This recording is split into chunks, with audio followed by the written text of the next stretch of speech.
Semua orang di dalam kehidupan dunia itu pernah atau bahkan sering merasakan lelah. Karena dunia ini adalah tempat orang bermujahadah. Semuanya diraih dengan mujahadah. Gak ada yang didapatkan di dunia ini dengan cara yang mudah. Karena tabiat dari dunia itu adalah tempat bersusah payah. Fitrahnya dunia adalah tempat orang bercocok tanam, bukan memetik hasil. Yang namanya bercocok tanam, kalau kita melihat pada kehidupan para petani atau para pekerja di ladang, di sawah, di kebun, maka kita akan melihat akan melihat kelelahan, keletihan, dan kesusah payahan yang luar biasa. Itulah tabiat dunia. Berbeda dengan tabiat di surga. Di surga itu semuanya akan didapatkan dengan cara yang mudah. Bahkan sebagian riwayat mengatakan seorang perempuan di surga apabila inginkan seorang anak, maka Allah Subhanahu wa taala akan memberikan anak padanya saat itu juga tanpa harus bersusah payah mengandung selama 9 bulan. Saat ini pengen punya anak dengan spesifikasi tertentu, maka saat ini juga dia akan diberikan anak bayi tanpa harus mengandung 9 bulan lamanya. Tanpa harus susah-susah menyusui. Allah akan datangkan untuk dia bayi yang dia sukai, kemudian Allah datangkan orang-orang yang akan pelayan-pelayan yang akan merawat dan membesarkan bayi itu untuk dia.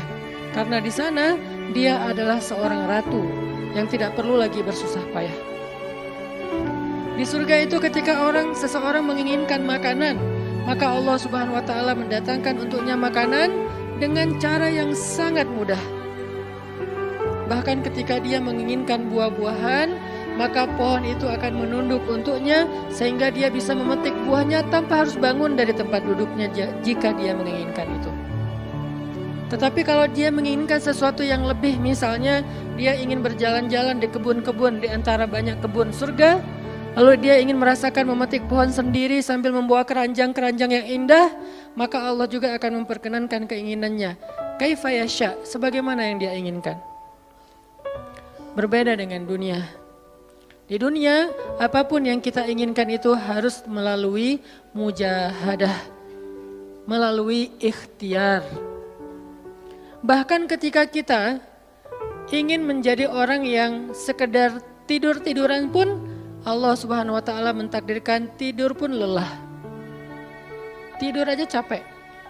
Duduk capek. Ada orang yang duduknya capek akhirnya dia berdiri. Ya. Ada orang yang capek berdiri akhirnya pengen duduk.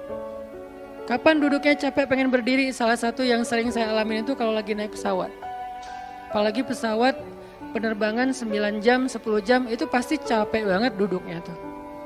Sehingga kita menginginkan seandainya ada uang kita pengen duduk di kelas bisnis.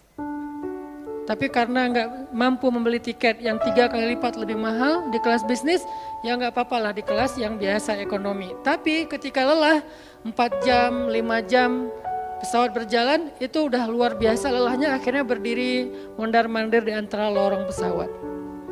Artinya duduk aja capek.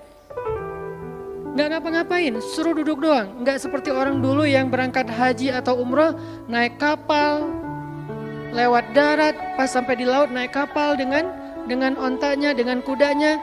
Orang dulu mencari ilmu itu dengan mujahadah yang luar biasa. Dengan naik onta berminggu-minggu, ini naik pesawat cuma 9 jam, capek. Yang gak ada guncangan, biasanya guncangannya cuma pas di awal sama pas mau landing doang.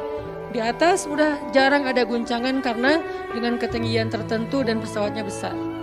Tapi itu juga capek. Naik kereta coba. Dari Jawa ke Bandung misalnya. Sebutlah dari Semarang, dari Malang, dari Surabaya naik kereta 10 jam. Itu aja capek. Gak usah jauh-jauh, Bandung Jakarta aja 3,5 jam. Itu pun capek. Atau kita naik mobil gak perlu nyetir, pakai online, duduk aja di belakang atau di sebelahnya si driver, perjalanan setengah jam dari tempat kerja kita ke rumah atau dari rumah ke tempat kerja, ke kampus, ke sekolah gitu. Itu aja capek.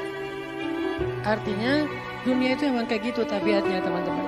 Tabiat dari dunia itu adalah lelah.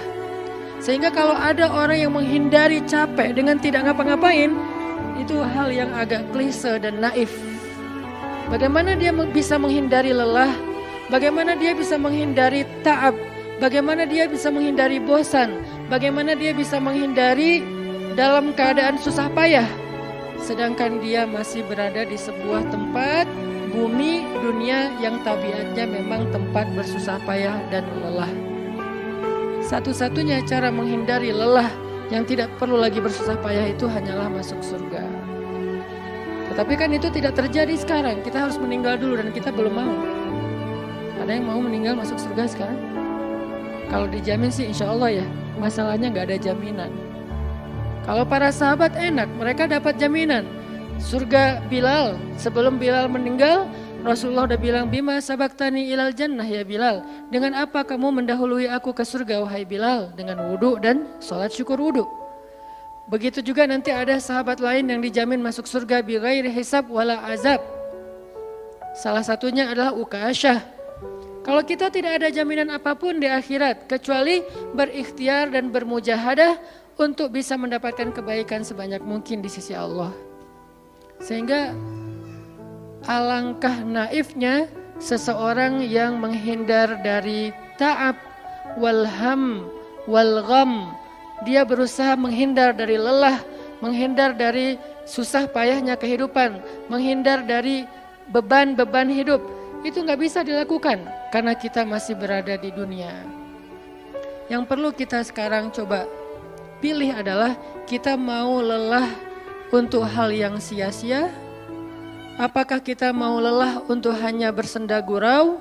Apakah kita mau lelah hanya untuk hal yang tidak ngapa-ngapain? Atau justru lelah kita itu untuk sesuatu yang mudah-mudahan beribadah kepada Allah? Makanya disebut dengan lelahnya menjadi lillah. Karena dua-duanya lelah.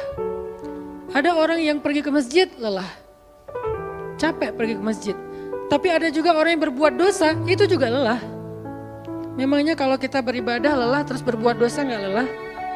Banyak orang yang berbuat dosa lelah dan kita pernah merasakan kehidupan seperti itu. Sehari, 2 hari, sebulan, setahun, 2 tahun. Sampai kita benar-benar merasakan lelah banget dengan dosa. Di malam hari berbuat dosa lelah, akhirnya tidur sepanjang siang. Di siang hari berbuat dosa lelah, akhirnya tidur sepanjang malam. Lelah sama lelahnya. Antara orang yang beribadah dengan orang yang bermaksiat itu sama lelahnya. Bedanya apa? Yang satu lelahnya akan diganjar, dibalas oleh Allah dengan kebaikan dunia dan akhirat. Yang satu lagi lelahnya hanya akan disudahi dengan penyesalan. Sama-sama lelah.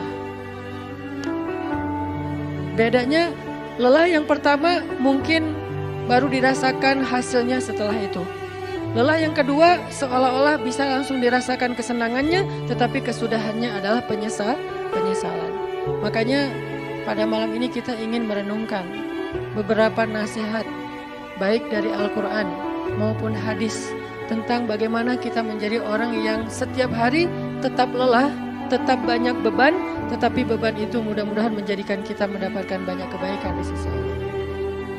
Makanya Nabi SAW bersabda dalam hadis riwayat Bukhari dan Muslim, An-nasu kaibil mi'ah, la takadu tajidu fiha rahilatan.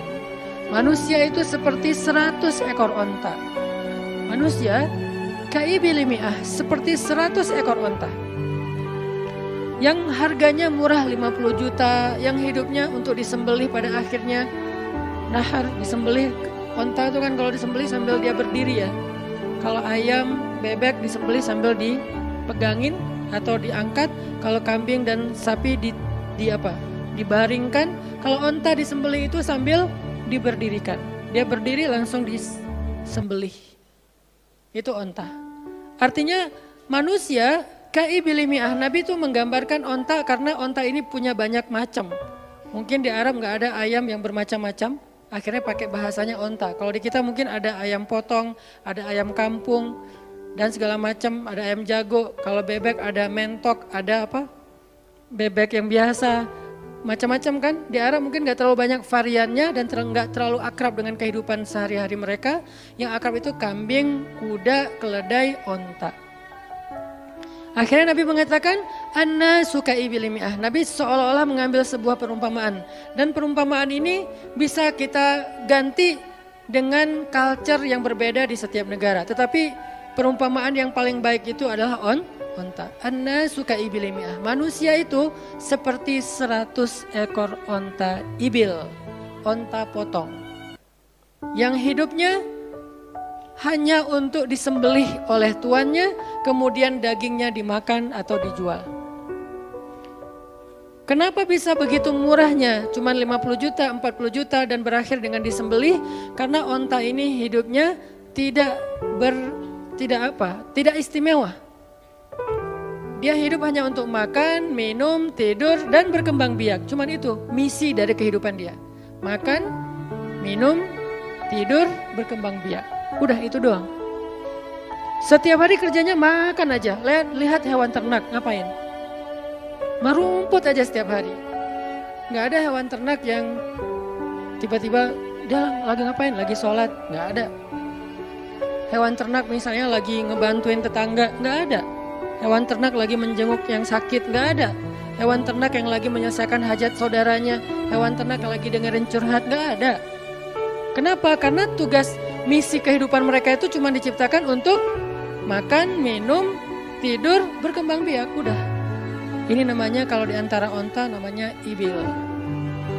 Yang hidupnya itu sesederhana itu. Nggak ada yang rumit, nggak ada yang terlalu berlebihan. Dan an-nasu, manusia secara umum mirip dengan ibil.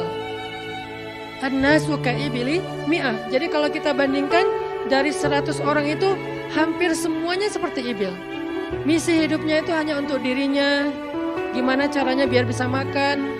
Gimana caranya biar bisa istirahat dengan nyenyak, tidur. Gimana caranya biar punya keluarga, berkembang biak, punya keturunan. Dan kemudian dengan keluarganya dia punya family time. Kapan liburan, makan di rumah, jalan, segala macam. Cuman itu misi dari kehidupannya. Sehingga Nabi menyebut mereka yang misi kehidupannya hanya dirinya dan keluarganya. Kaibili mi'ah, seperti 100 ekor.